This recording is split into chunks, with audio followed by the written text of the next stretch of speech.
के हेड ने क्या करा, ऑफ कोर्स वो हिंदू था, 2 मुसलमानों को अपने प्लान में शामिल किया और उनको 2-2 हज़ार रुपये दिए। कहा कि गाय के गोश्त और सर काट के ले आओ, हमें फलाने इलाके में रखना है ताकि इलाके में तनाव पैदा हो, और वो जो इंस्पेक्टर है, डीएसपी है, वो हमारी सुनता नहीं है, उसको हम रिप्लेस करवाएंगे। यही सब हुआ।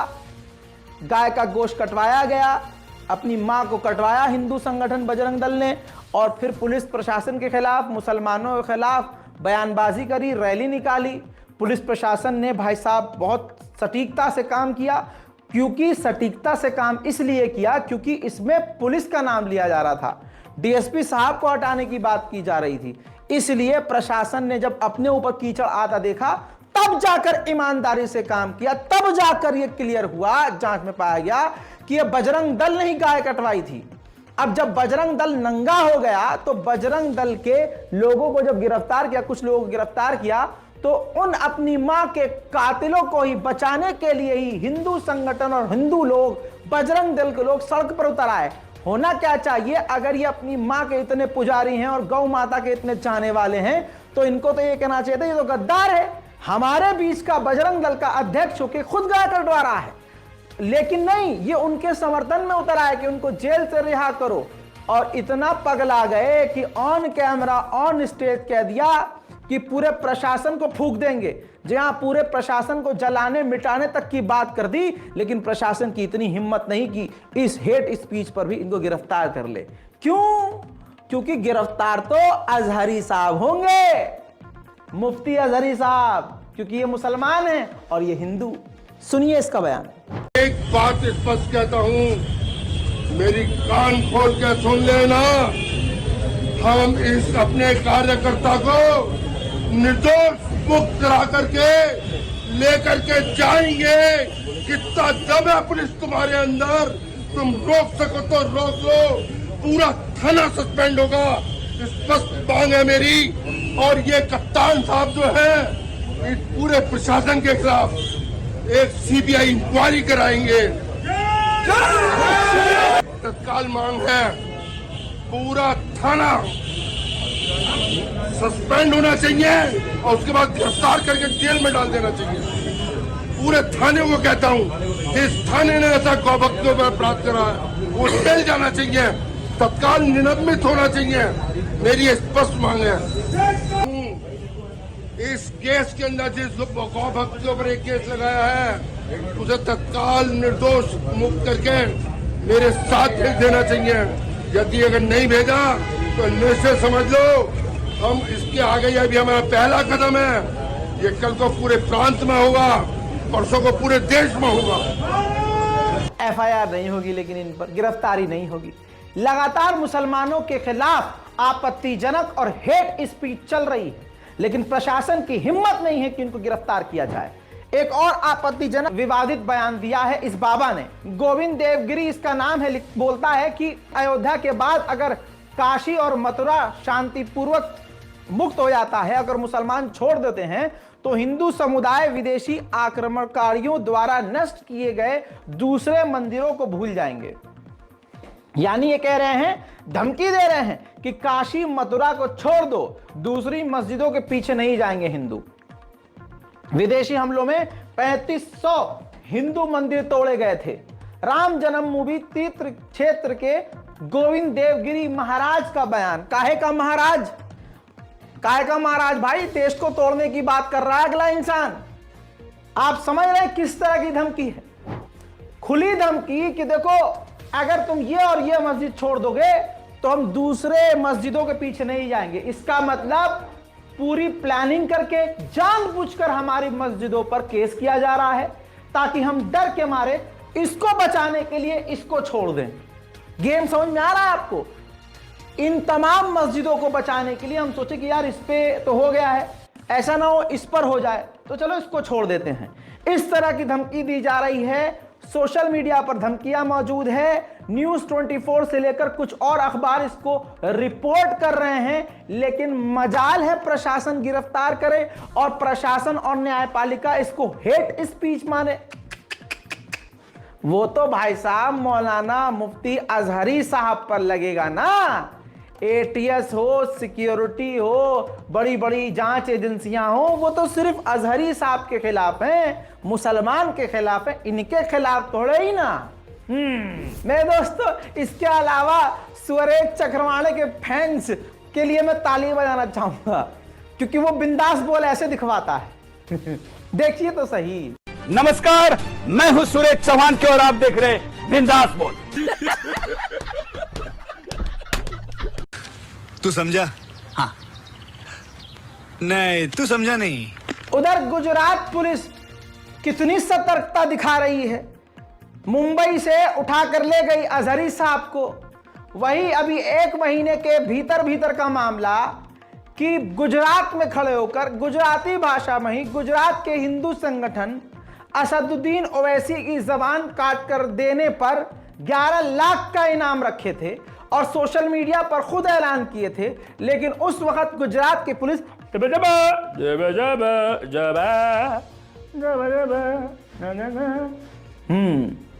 सुनिए।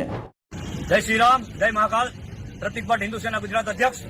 ગુજરાત હિન્દુ સેના દ્વારા આજે જાહેર કરવામાં આવ્યું છે કે હૈદરાબાદનો કૂતરો જે સનાતન ધર્મ વિશે બફાટ કરે છે, અયોધ્યામાં જે રામ મંદિર બન્યું છે એના વિશે બેફામ બોલે છે, મુસ્લિમ યુવકોને ઉશ્કેરી રહ્યો છે। આ કૂતરો સમજી લે કે 2 વખત હુમલો થઈ ગયેલો છે અને હવે ગુજરાત હિન્દુ સેના આ હૈદરાબાદના ઓવેસી કુત્તાને ખુલ્લી ચેલેન્જ અને જાહેર કરે છે કે એની જીભ કાપનાર સનાતન ધર્મ વિશે જે બોલનાર છે એની જીભ કાપશે અને 11 લાખનું ઇનામ આપશે। જય શ્રી રામ।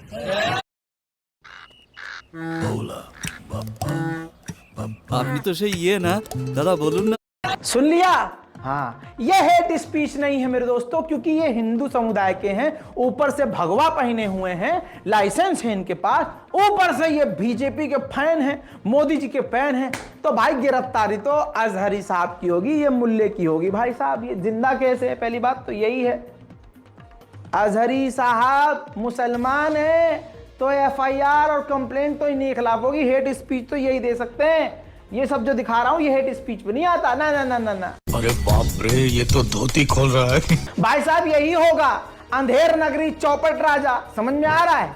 जरा देखिए दौर क्या चल रहा है। चिरमैनन बलात्कारी को, बाबा बलात्कारी को, हाँ, जिनकी बहुत सारी औलादे सोशल मीडिया पर मुसलमानों को निशाना बनाती रहती है, गुफापुत्र, आप देखिए उसको तो रिहाई मिल गई। रेप के आरोप की रिहाई, और मुस्लिम स्कॉलर और मुस्लिम व्यक्ति को जेल, रिमांड। आप हालात देख रहे हैं कि कितने खराब हैं और जानबूझकर खराब किए जा रहे हैं। अब जरा एक और बड़ी खबर देखिए जो आपसे छुपाई जा रही है और मुसलमान मुर्दों की तरह पड़ा हुआ है, जिस पे कोई फर्क नहीं पड़ रहा है। यूपी के बागपत पे, जी हां, 1970 से मामला चल रहा था, विवाद चल रहा था। मुस्लिम पक्ष का दावा है कि इस जगह शेख बदरुद्दीन की मजार है और कब्रिस्तान है, जबकि हिंदू पक्ष दावा कर रहा है कि यह जगह महाभारत कालीन का लाक्षागृह है। इस विवाद को अब हिंदू पक्ष के समर्थन में लोकल कोर्ट का फैसला आ गया है। जाहिर सी बात है, जब सुप्रीम कोर्ट, हाई कोर्ट मुसलमानों के खिलाफ ही एक तरफा बयान देगी, एक तरफा फैसला सुनाएगी, तो बागपत की लोकल कोर्ट क्यों हिंदुओं के खिलाफ बयान देगी भाई? अब वो जो मुसलमानों की मजार थी और मुसलमानों की कब्रिस्तान थी, उसे हिंदुओं के हवाले बागपत की लोकल कोर्ट ने कर दिया है। समझ रहे हैं? ये चल रहा है संवैधानिक खेल। जानबूझकर मुसलमानों को एक एक करके नहीं, अब तो पूरे भारत में जाल फेंक फेंक कर सरकारी तंत्र के द्वारा गिरफ्तार किया जा रहा है। और मुसलमानों की खामोशी 2 दिन चीखते हैं, चौथे दिन बैठ जाते हैं, तीसरे दिन बैठ जाते हैं। 2 दिन दर्द होता है, चौथे दिन भूल जाते हैं। 5 दिन रोते हैं, छठे दिन भूल जाते हैं। सिर्फ इसी मुसलमानों की भूलने की और भुला देने की आदत की वजह से आज ये सब कुछ हमारे साथ हो रहा है। यूपी के गोंडा से यूपी एसटीएफ ने मोहम्मद इरशाद नाम के एक सीधे साधे व्यक्ति को गिरफ्तार किया है। इरशाद, उनकी दुकान आपको नजर आ रही है, ये केवल इस्लामिक किताबें, टोपी, इत्र, मिसबाक ऐसी चीजें बेचते हैं और इनका यही जुर्म था। मैंने आपको बताया ना कि जिसकी दुकान चल रही होगी, हिंदू कुछ ना कुछ करके, हिंदू समुदाय के लोग उस पर एफआईआर कर देंगे। अब यूपी एसटीएफ ने गिरफ्तार किया है, तो भाई साहब कोई बड़ा आरोप तो लगाया ही होगा।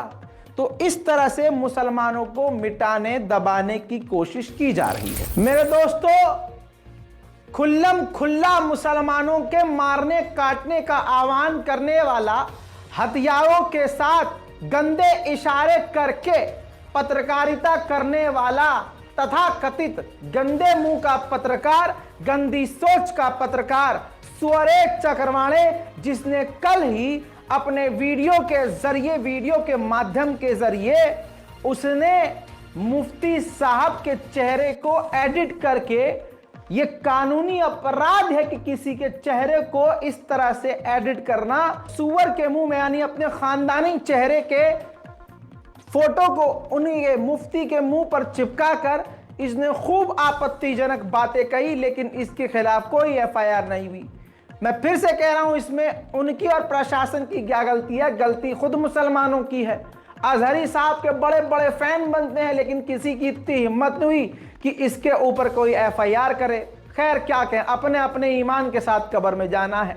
बहरहाल अब आपको बताता हूं कि ये जो बंदा है ट्वीट करके लिखता है, आपके सामने इसका ट्वीट रख रहा हूं, और कहता है कि जो लोग रिलीज सलमान अजहरी हैशटैग पर लाखों ट्वीट करने वाले हैं, पहचानो और उनकी लिस्ट बनाकर रखो।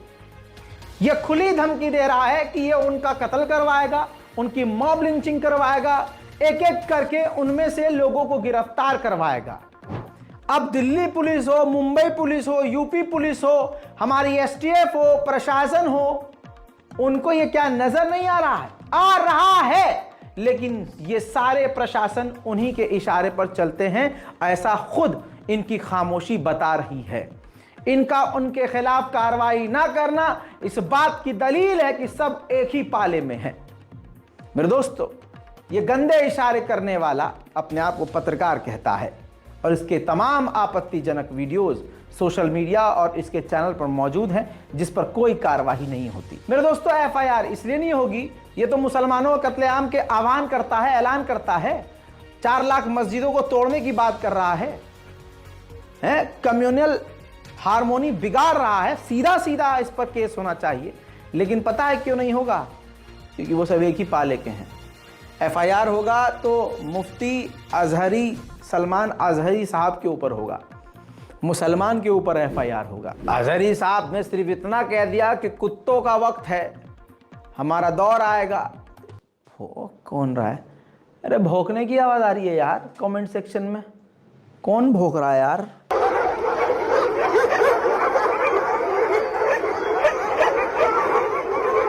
Gujarat ATS, Mumbai police, Delhi police को थोड़ी शायद कंफ्यूजन है कि हेट स्पीच किसे कहते हैं।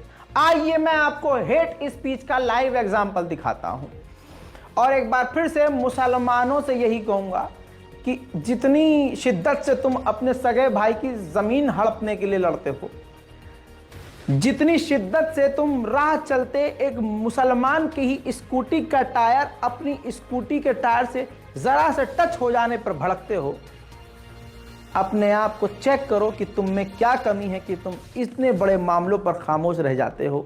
जो सीधा तुमको गाली बकता है, तुम्हारी नस्लों को गाली बकता है, ईमान को गाली बकता है, हुजूर पाक को गाली बकता है, अल्लाह ताला को गाली बकता है, दीन को गाली बकता है, और तुम्हारी इतनी हिम्मत नहीं होती कि चल के 4 लोग इकट्ठा होकर एफआईआर कर दें। दिल्ली पुलिस प्रशासन न्यायाधीश साहब के सामने ये पेश, इसको कहते हैं हेट स्पीच। नहीं तो आज काहे रे ऊपर अरे मादर चौदह, ये मेरा बेटा है, बड़ा बेटा। मैं क्या आज नहीं तो कल, अरे जिस दिन भी मैं मरूंगा मेरी जगह पर ये हिंदुत्व का कार्य करेगा। अगर किसी की अम्मा ने चली, प्यारे मेरे